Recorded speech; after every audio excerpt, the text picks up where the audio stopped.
wanted to share with you how I plant my potatoes. Now this is a, probably about a 25 feet wide by 35 to 40 feet long um, patch here where I'm going to plant my potatoes. And if you take a real good look, you probably saw me earlier where I was moving the wood chips away. I've got 6 to 8 inches of wood chips on this patch here. And a few weeks ago what we did is went ahead and covered this with wood chips. Like I said, 6 to 8 inches of wood chips. And then today I went through and I pulled back the wood chips till the ground, the top of the earth was exposed. Now what I'll do is I'll lay the potatoes in the row about a foot apart in each row. But the potatoes are a foot apart in each row, and each row is 3 feet apart.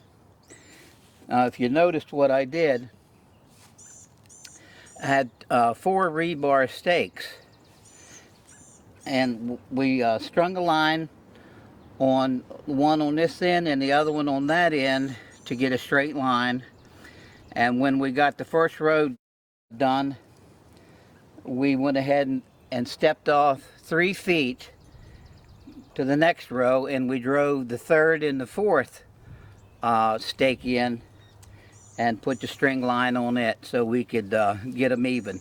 The reason I'm saying this and the reason I want to show you this today is this is the last time ever that I will have to dig back the wood chips like this here all the way down in a row to plant my potatoes. Because what I'll do this fall, when the plants come up and they die, I'll go through each row and I'll pull up the plant and I'll dig away with my hands down through the wood chips, and they're clean. And I'll harvest all the potatoes out of each hill. And the biggest potato in that hill I'll put back in the ground and cover it back up for next year. Now you might say, well, won't they rot in the ground? No, they won't. You've heard of volunteers. That's how they come up from one year to the next. But what happens in the wood chips, it's a, you might say, environmental water control system under there. It's not too soft and it's not too dry. It's just perfect. And the wood chips keep it that way year round. So this is the last time ever that I'll have to ever pull back all these rows to plant my potatoes. And that's, you know, that makes me happy, real happy. Now I'm going to get the camera and show you exactly what we did here. Now if you look here, you'll see the rebar stakes that I've got in here.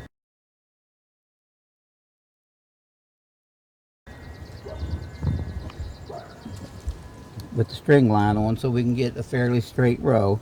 And if you look down through here, you can see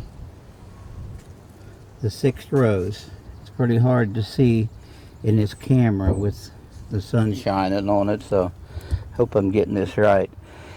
And they go all the way over to that wooden box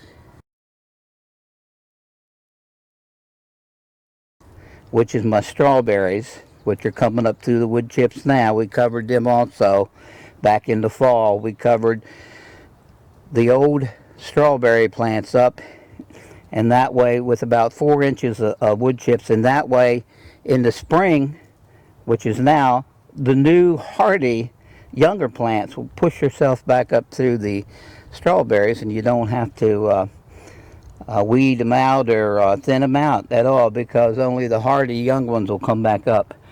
Now if you look here, you'll see that there's an apple tree right in front of you, right in the middle of my tater patch, and that's fine. The apple tree does not mess with the potatoes growing or vice versa. So we're going to go ahead and plant these taters and cover them up. And possibly this fall I'll go ahead and show you how we harvest and replant all in one time.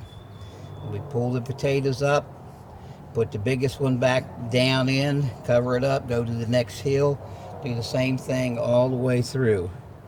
So it's a very easy and labor-free way of gardening, and I just sorry that I didn't discover this earlier.